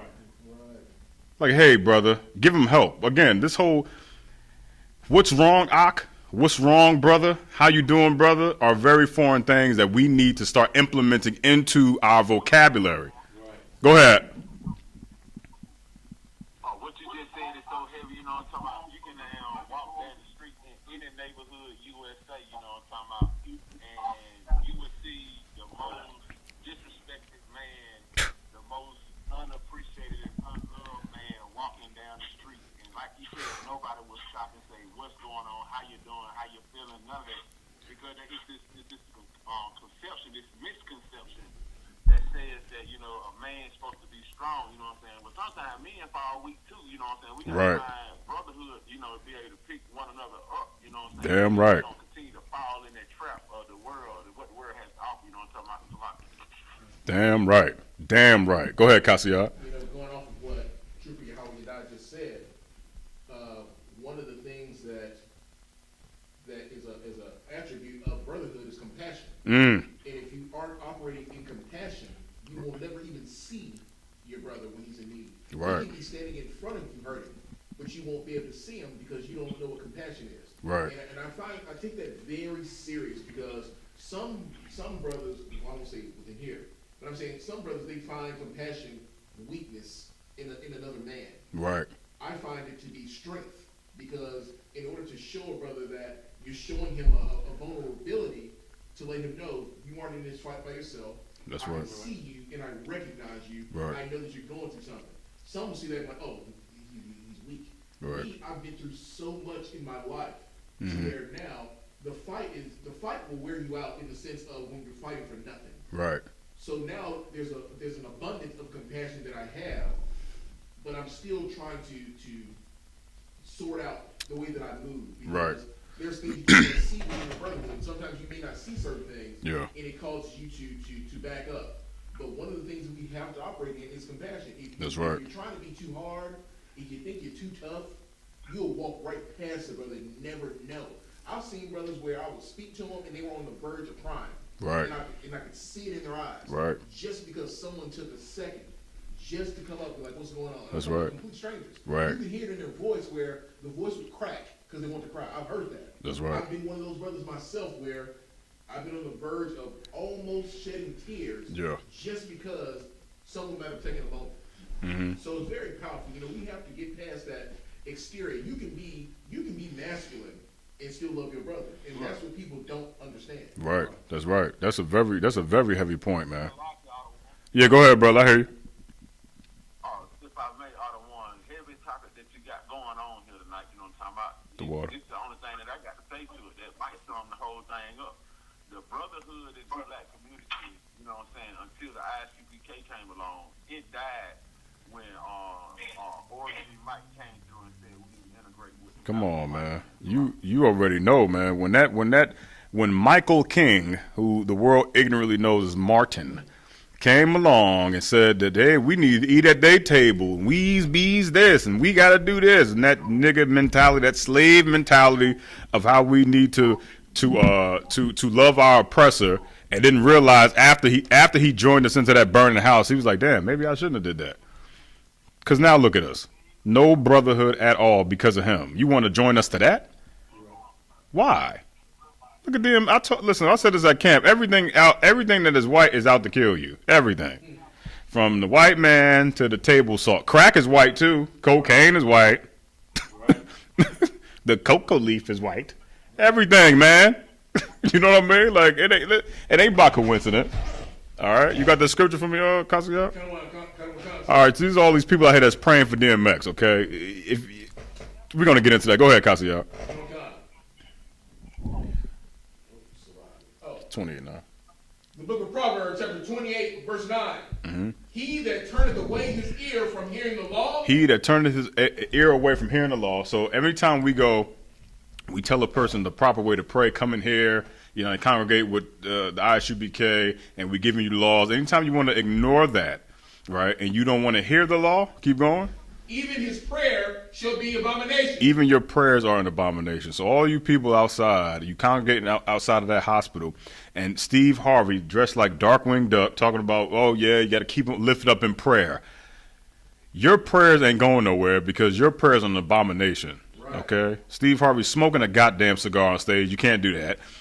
Prostituting women, you can't do that. All of the things that all these people that are talking about they're sending prayers up, look at the character of a person that they are. Ja Rule, Fat Joe, all these celebrities that talk about shoot no brotherhood at all. Because if you knew the nigga was on drugs, why didn't you help him get off of it in the first place? Right. Now you want to pray for him. Guess what? It's too late. It's too late. So your prayers don't mean nothing when he needed support. And you need support too, Fat Joe and Ja Rule. Ja Rule needed for a whole other plethora of reasons. But y'all brothers need it too. I'm not excluding y'all. Y'all brothers need it. You need help because guess what? If you don't come in here to get that brotherhood, you may end up like DMX. Right. A brother that fell because of the lack of brotherhood. Talking to his best friend is a dog. How sad is that? If you dating a sister right now, right, go tell her you talk to dogs since you were 5 and 14. She's gonna be like, what the hell is wrong with you? You would have to look at him crazy, right? Because there is something wrong with him. There is something wrong. If a black man is talking to stray dogs, I don't know if anybody has ever seen a stray dog, but they ain't the friendliest thing in the world. Right. They don't just come up to you and go lick in your face. This ain't Lassie, nigga. If stray dogs will tear you up and tear you apart. Half of them got rabies. They running around the city barking and eating hot dogs off the street. They crazy, man. And it takes an equally crazy person to even talk to them. How crazy is it that a 14-year-old kid is talking to a stray dog?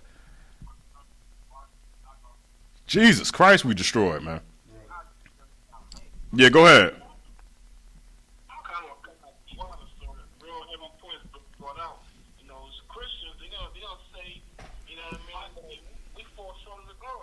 He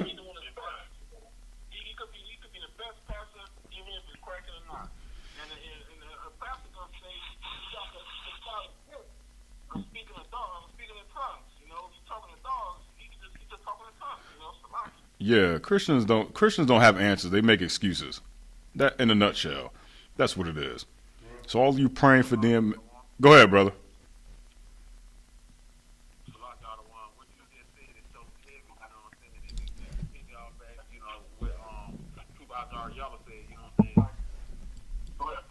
Whenever a black man is in a down position, yeah, the whole world keeps just kicking him and kicking him and kicking him. But what I found out about dogs, if I may, come on. You keep kicking that dog, he gonna bite you. Come on, man. So eventually, the black man as a whole, we as a whole, we're gonna end up standing up and biting back at the hand that is trying to destroy us. Yeah. At the same time, they feeding us these crumbs. They right. want to take our women and put the women against us, but at the same time, what they fail to realize, if you back a bear in his corner, yeah, he's gonna come out the corner. Either you're gonna kill him, or yeah, he's gonna kill you. Damn right, damn right. And let me tell you something. What that brother just said is heavy. Let me tell you this. If y'all didn't hear what he was saying, he was talking about the dog, right? And you kick a dog while they down, but eventually you get the right dog, they're gonna start fighting back. They're gonna start biting back. Let me say this. The I.S.U.P.K under Commander General Yahanna are the dogs that fight back. Right. We the ones biting back.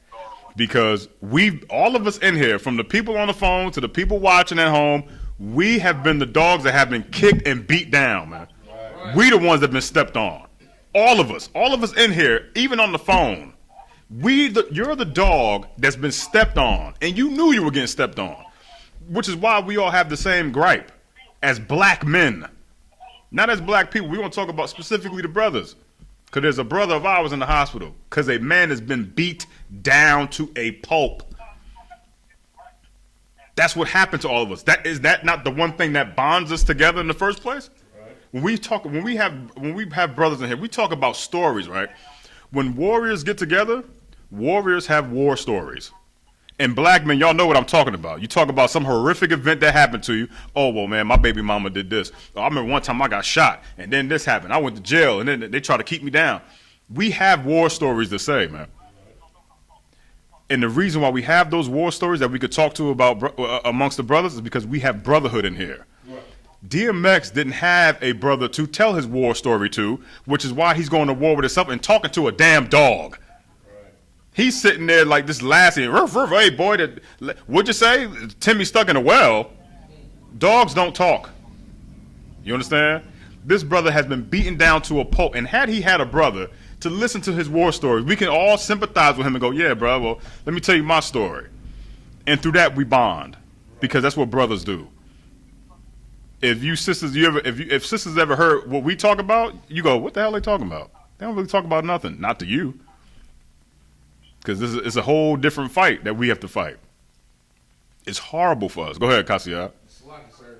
You know, you're touching on the sisters. That's one of the things, it's so heavy because with a sister, they will talk to their other sisters about what? 9 times out of 10 about what they're dealing with their man. Yeah. That's their issue. Yeah. But with a brother, he talking about what he's dealing with Israel. He's talking about how the world is trying to come down on him. Yes. Talking about his slavery. Yeah. Talking about every single thing that he's going through. Yeah. But the sister's talking about, oh, he ain't this, he Yeah. ain't that. Yeah. That's what her issue is. Yeah. Her issue is what her man did, but no one is thinking about all the issues, not Yeah. all the things that he goes through, but the fact that he is a black man, period. Yeah. When he wakes up, boom, there's an issue. Yeah. He got to listen, your man may not be able to fix things with his hands in your house, but he has to fix problems, which is even heavier than the goddamn shelves that you want to be fixed or whatever the hell you want to be. He has a bigger fight. It's more than just putting up a damn chandelier and a light fixture and going, oh, well, I fixed the problem. He got to deal with your demons, his job, the oppression that comes with working underneath a white man in the first place, his check being short, you complaining. It's so much more that he has to deal with without losing his goddamn mind and going on crack. Think about how heavy that is. You don't see a lot of sisters on crack. You see black men smoking it, though.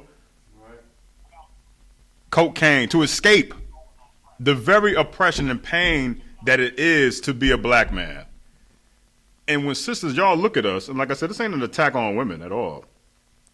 This is an attack on the lack of brotherhood that we are going to reestablish since 1969, of course. Right.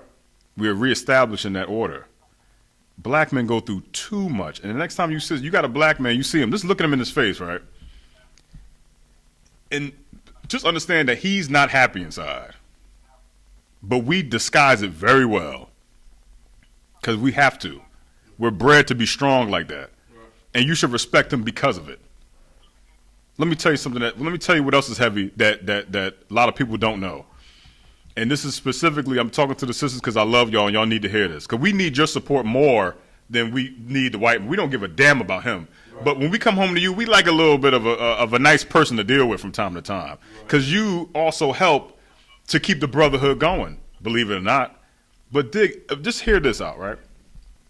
There's one thing that a black man is willing to do for you that you will not do for him.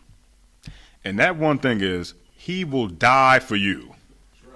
If a woman comes in this room right now and somebody even thinks about coming in that door, which Lord be with them if they do, a black man is going to put that black woman, he don't even got to know her. Right. He puts the woman behind him to take the bullet or the hit or whatever. even a stranger, a nigga who you don't even know, is going and willing to die for you. Shouldn't he have a little bit more respect from you? He should have a different type. You should have a different type of allegiance to him because of it. Because you're not going to die for him. You'll die for your children, of course. But we put our bodies on the line for the very people that hate us. That's a crazy thing. It's a crazy concept. So when you have a black man in your life and you go, damn, after you hear this class and go, damn, this brother, he dealing with all of this. He dealing with not seeing his children. He's dealing with alcoholism. He's dealing with his boss and society kicking him down. There's no masculine black man that he can relate to on television because they're trying to make him extinct. They're trying to get rid of him like dinosaurs. And he'll die for me? Maybe I should have a better allegiance towards him. Maybe I should have just a tad bit of respect for this dude, just to ask him how his day was. Maybe I'll be nice to the guy that's going to die for me and put his life on the line for me and fix my problems and deal with me, deal with my behavior, deal with the children that ain't his, while dealing with the fact that he can't even see his own. So what if the nigga so what if he's drinking? He needs a drink. Right. Hasn't he deserved one at this point? Then you're chopping him down because of that. Don't you think you drinking too much? Don't you think you talking too much? Leave me alone. I gotta have a taste every now and then to escape the oppression that I face every day. Right. And you get to bask in my protection and don't even ask me how I'm doing, which is sad. Because how you doing probably would have saved DMX's life. Right. How you doing at 14 to a 14-year-old? Hey, brother, who's talking to a dog in the park. Hey, brother, how you doing, man? You all right? Young brother? You okay, man? What's going on? And like a young man who looks up to an older guy, he'd have been like, man, I got a lot of stuff going on. Because a lot of us do talk to older brothers. Right. Hey, man, what's going on, man? Man, things are getting me down. Hey, brother, damn that. Damn that. I remember I dropped out of high school, right? And I used to go to this park in Patterson called Eastside Park. And I used to go up there sometime, I was maybe 15 years old when I dropped out of high school. So I go up to this park. I used to go up there and sit because I thought I was so deep. I was like, yeah, I'm just going to sit here and think. I had so much on my mind. Who cares? I'm 15. A penitentiary dude used to work out up there, pull-ups. Everybody used to do pull-ups up there. That brother looked at me and said, hey, man. He said, you good, bro? I said, yeah, man, I got a lot of stuff on my mind. He said, come over here and get this workout in with me. So put me up on a monkey bar and start working out together. I ain't thinking about the problem no more. That's what brotherhood is. Brotherhood is seeing something wrong in a young dude, giving him a distraction to take his mind off of what he's going through and give him something better to do with his time. You understand? Give me John 13 and 34. And Hadar, you got your sword with you? All right. Give me John 13 and 34 because we have to love one another. That's the point of this class because that's what happened to DMX. Nobody loved him. And I want a lot of people to understand that. This is when you look at DMX, look at every black man like that. Look at every black man like that. Because this is a long, ongoing struggle inside of one man's life that led to that. That's what we go through as black men. But you would never know it because of our countenance. We are formed in a way to where you can't see really a problem in us. So that's how DMX go on years and do crack and nobody could ever be like, this brother, he on crack? He's going through something. But he's developed a very militant way of disguising his pain, which is not a good thing. That's not a good thing. That's like a woman disguising the fact that she's been molested or raped. Putting up a wall to protect yourself from people don't mean that you're free because you just put up a wall. Now you behind the wall. Now you trapped in a little room. You protecting people from getting in. Meanwhile, you can't get the hell out. Because that's smart. The best solution is to knock the damn wall down. Knock it the hell down and see the world for what it actually is, which is a place that doesn't give a damn about you. And then after you look at that, come on in here and see what real brotherhood and what love is like. Because we have to love one another. You got that, Cassiel? Come on, sir. Read it when you got it. The book of John, chapter 13, verse 34. Yeah. A new commandment I give unto you, that ye love one another, as I have loved you. Right. That ye also love one another. Come on, man. Keep going. Come on, verse 35. By this shall all men know that ye are my disciples, if ye have love one to another. All men. You hear that? Hear that, brothers? All men. That's a command. We are told. The Lord told us to love one another. It's important. It's important for us to even thrive. Because what's the one thing that black men don't get? Love. It's the one thing that we do not get from our women, from our boss, our job, the police. Nobody gives a damn about a black man except for in here. Nobody cares about you. Your boss don't give a damn about you. You ever been in a snowstorm and your boss say, hey, you coming to work? He don't give a damn about you. They don't even care if you die on the highway. As long as you bring your behind to work, nigga. Come on to work. Come on. Hey, you can make it right. Well, I remember listen, man. At my slavery, one time the damn boss told us he was sending a damn van out to get us. He was like, hey, man, there's snow in front of my house. He's like, oh, that's okay. We're going to come with a van and we got some people shoveling to get the people to work. I'm like, damn, you talk about slavery. God damn, he's sending a van with people who shovel in it to shovel me out my house so I can go to work. I said, man, take this job and shove it. Send that van somewhere else. Keep the van. I'm not coming to work. I'm going to die if I go outside. I'm allergic to snow, all right? Period. That's your boss. Nobody gives a damn about us, man. They tell us to go to work and come on, man. School, forget about it. Those little HBCUs that y'all love so much, guess who created them? Right. White people. All of them. Morehouse, white man started that. What's the other? Clark Atlanta, white man started it. Howard, white man started that. And Spelman. But you'll go, I'm a part of that all-black school. Yeah. Yeah. Because that's something to be boastful about, you know. And then you graduate college, and you don't even have a job in the field that you studied for. Right. Good job.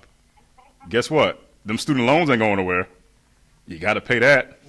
Go ahead, Casilla. And you know, even when you get the degree from the quote unquote all black college, you still have to go get a job at the all white business. Come on, man. Because it's the all white business. Yeah. All white business to hire the all black college students. Yeah. Come on, man. Come on. You can't even get a damn job. And if you do, it's going to be at an all-white establishment. Congratulations. You went to an all-black school to get an all-white diploma to go to an all-white job. Right.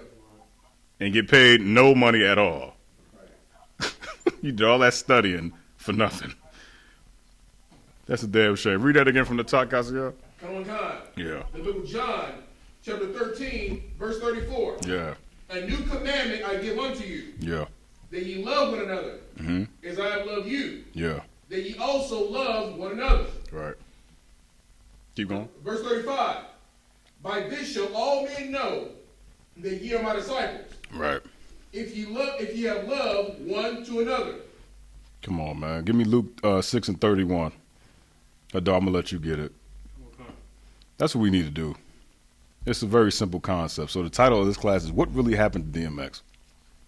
What really happened to him was nobody loved him. Nobody loved that brother.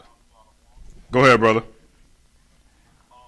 so heavy that you talk about this topic, you know what I'm saying? I got a precept if I may. Okay, what you got? Micah chapter 7, verse 6. Okay, read it. This is the book of Micah chapter 7, verse 6. For the son dishonors the father, the daughter rises up against her mother, the daughter-in-law against her mother-in-law. A man's enemy are the men of his own house. Yeah. If I may, Yeah, that's a good precept. That's a good precept to pull in the sense that we talking about things in home, which correlates to what we were talking about earlier. Because most of that damage that's happening, especially when I was talking about DMX situation, he was being abused by his mother, and every nigga that ever came into that house because of her. So you damn right. You understand that? A lot of times that's what happens. And let me be very clear about this. I'm not ignoring what happened to sisters, because some of them Negroes your mama brought in there touched you. Right. We know that exists too.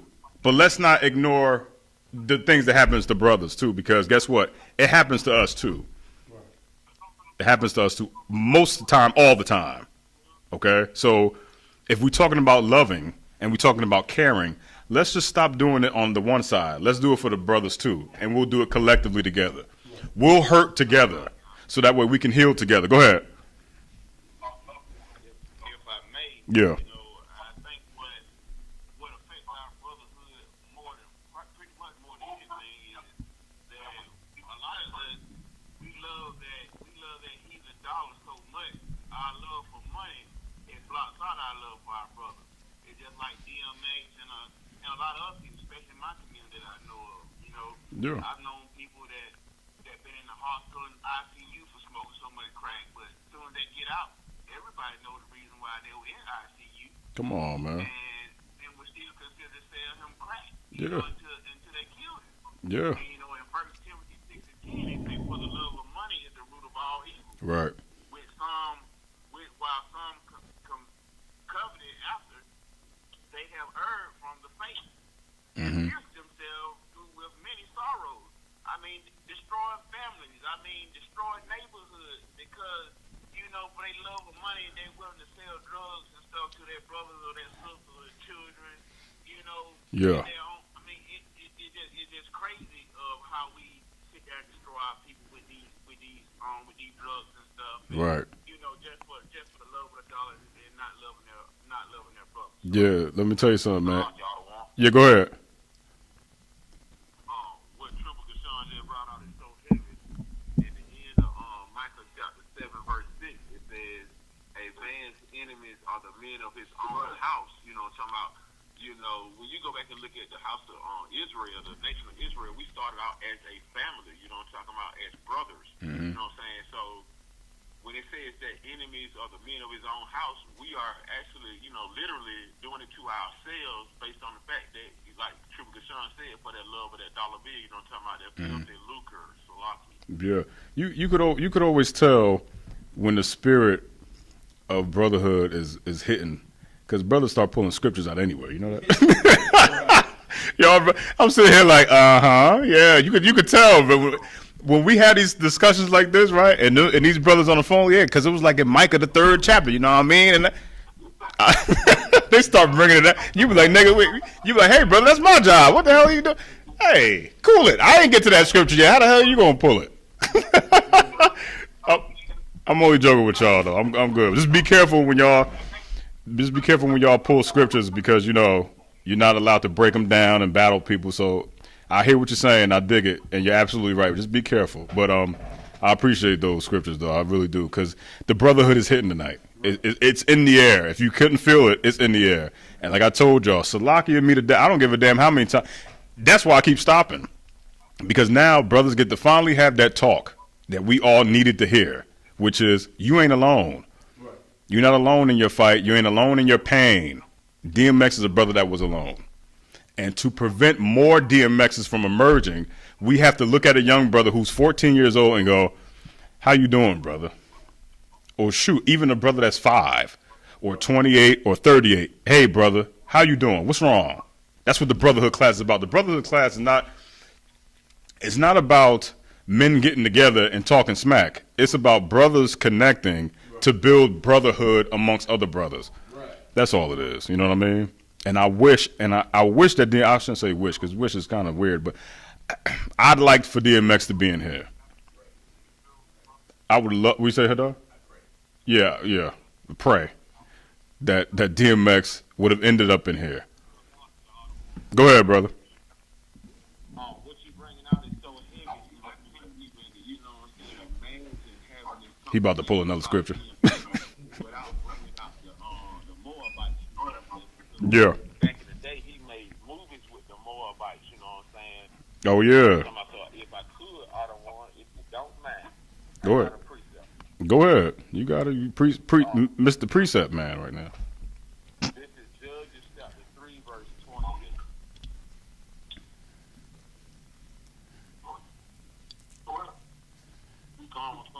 If I may, before I read it, I don't want you were talking about last week when you were speaking out in the street about the Moabites and all all that, you know what I'm saying? And Yeah. all that, you know, talking about stop hating and hating all that, right? Yeah. You know what I'm saying? So, you know what I'm saying? The only way we're going to stop hating and hating is with this scripture right here. This is the only thing that's going to save our brothers, you know what I'm saying? DMX, you know what I'm saying? These scriptures. The law, Judges chapter 3, verse 28. And he said unto them, follow after me, for the Most High hath delivered your enemies, the Moabites, into your hand. Right. And they went down after him and took the force of sword toward Moab, and suffered not a man to pass over. And the reason I pulled it out of one is because the moment, you know what I'm saying, we do the thing as far as, you know what I'm saying, looking out for each other in brotherhood, Yeah. the Most High gonna look out for us as a father and give us these victories over our enemies. You know what I'm saying? Moab had a hand in our destruction, just like Esau has had a hand in our destruction. You know what I'm saying? So once we get to the point of looking out for one another in brotherhood and that spirit of brotherhood that Mashiach Yahweh Shah put out here for us, you know what I'm saying? All our enemies will be delivered into our hand, and we be able to, you know, deliver the due justice that is, you know what I'm saying, ready to be set forth by the Most High power, Abba Yahweh. I got you. That brother bringing stuff out tonight, ain't he? But yeah, let me be clear about this too. Damn Moab and them Ammonites. Right. We deal with black people tonight specifically. Right. Not to cut what you were saying. That, you know, I hear you and I agree, but we dealing with black people tonight specifically because the minute we start bringing in Asians and all this other stuff, people start to lose focus on what we're talking about. But we could deal with that another time. But what we need to do is, before we get out of here, is to establish brotherhood and love in our community again for our brothers and our sisters. Let's keep the spirit of Black Wall Street alive. Let's keep that spirit, or resurrect the spirit of that, which is what? Black people working together. Because you know what happens when we work together? We thrive together. We survive together. And then what happens is something comes along like crack or a oppressor and tries to separate us from that goal. DMX, his problem is because the brotherhood was never there to begin with, and we will not suffer another day to see a brother like that go down. We won't. The Lord commanded us to have brotherhood, to love one another. That's not a thing that should be a foreign concept. It should be every day. It's actually mandatory. It's been mandated for us to love each other. And if you love DMX like you say you do, then the next time you see a brother like DMX, you should not ignore the signs that this man is dying. Right. Don't ignore the signs no more. If you love him like you say you do, if you love black men and you love your people and you out there, yeah, Black Lives Matter, you're going to be proven to be a liar because you don't care about black lives. You don't even care about your own life. You're on drugs too, right? You smoke weed, right? You go down to Magic City and make it rain on sisters, right? You take women into hotel rooms and then, you know, no promise of a future, right? You verbally abusive to men, right, sister? Right? You are DMX. You have become him. Not an addict of drugs per se, but you're an addict of killing something. You verbally abuse your man. He verbally abuses you. You verbally abuse your children. You raise them wrong. You teach them that they can smoke weed with their parents and celebrate Christmas and go everything against what's in this book right here. You have become DMX. The minute you say you're praying for him, pray for your damn self too, because guess what? Your future may look like that. Because there's no brotherhood to save you, just like it was no brotherhood to save him. Give me Luke 6:31, and then we're going to wrap this up, man. Book of Luke, chapter 6, verse 31. Yeah. And as ye would that men should do to you, do ye also to them likewise. See that what you Christians do? Y'all take that scripture and go, he going to hate me, I hate him. You know, he did this to me, so I'm going to do it to him. Treat the people, if you love DMX and you love brothers and you love your people, treat them the way you want to be treated. You want people to respect you, right? You want people to go, oh, hey, how you doing? Guess what? We want it too. Right. We want to how you doing every now and then. How's your day going? What can I help you with? Where's the goddamn hashtag for black men that are dying out on the goddamn street talking to dogs? Homeless men. Where's our movement? Why nobody wearing blue in October? Where is it? Because there's no brotherhood for us. The white man, our oppressor, has given it to you, sisters. And again, this is not a knock on black women at all. This is not a knock on black women. But I'm going to show you that our oppressor has held you up and kept us down and used you to keep us down too. Right. DMX has 15 children. 15 children. Now you mean to tell me with 15 children, that means a plethora of baby mamas. Nobody cared about that brother enough to get him off of that? 15 children, that's an army. Right. That's a basketball team. Plus like 4 other players. Are you kidding me? Nobody thought to look at him and go, hey man, we need to get him off of that. We need to help dad get off of that. We got to help dad fight this addiction. What can we do to help him? Oh, nothing. We're done with him. He couldn't buy me an Xbox. Right. Now you're sitting there by his bedside looking at this man die when you had already been watching him die from the get-go. You just watching him die. He's dying faster now. He's in the bed dying faster over the span of 30 years that he's been dying very slowly. Now it's happening a little bit faster now. And now you want to weep and moan and cry. You didn't want to treat nobody. You don't want to treat other people like you want to be treated. You hate you. That's why you hate him. But you're sitting there masking it now, crying, talking about you love him. Guess what? DMX lives inside of your house. A brother just like that lives inside of your house. A sister like that lives right inside your damn house. And because of Christianity, you want to ignore things like that. And this brother's dying because of it. You ignoring it. You can't tell the signs of somebody dying. You don't watch CSI. I know you watch investigating shows. You watch people, the pathology of murder, how to get away with it and all this other garbage. You can't see a man dying slowly. And you did absolutely nothing to help him. But yet you want to put out hashtags and put out these little promos. Oh, man, get better, man. We're keeping you in our thoughts. Well, guess what? From this point on, keep all black people in your thoughts. Right. Keep all of them in there. Right. Because that's what we're going to need. We're going to need for us to think of one another. Because if we think of one another, we could actually love one another. That's what we need. And with that, pass the class off the precinct officer, Hadar Ahmad. Oh, Slaga, Kasiyah.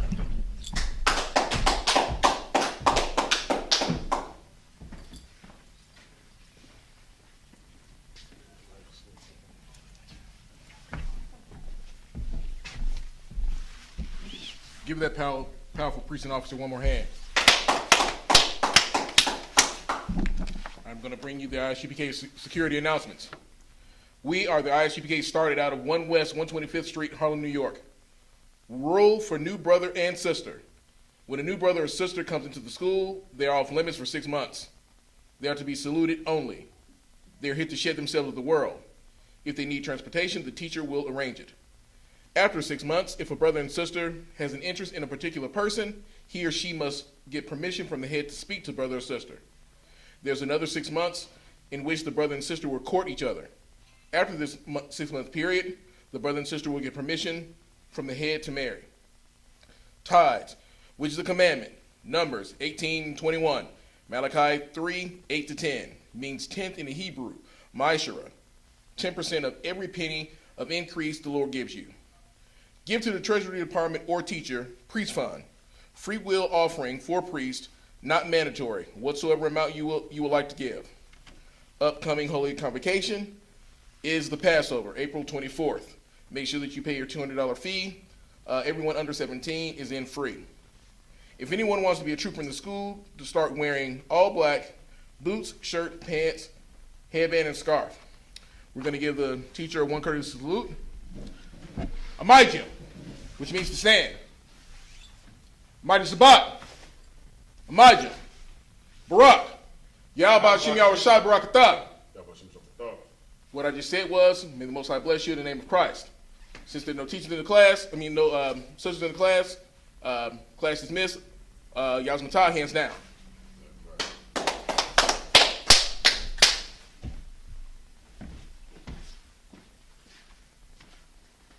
Michael Lott.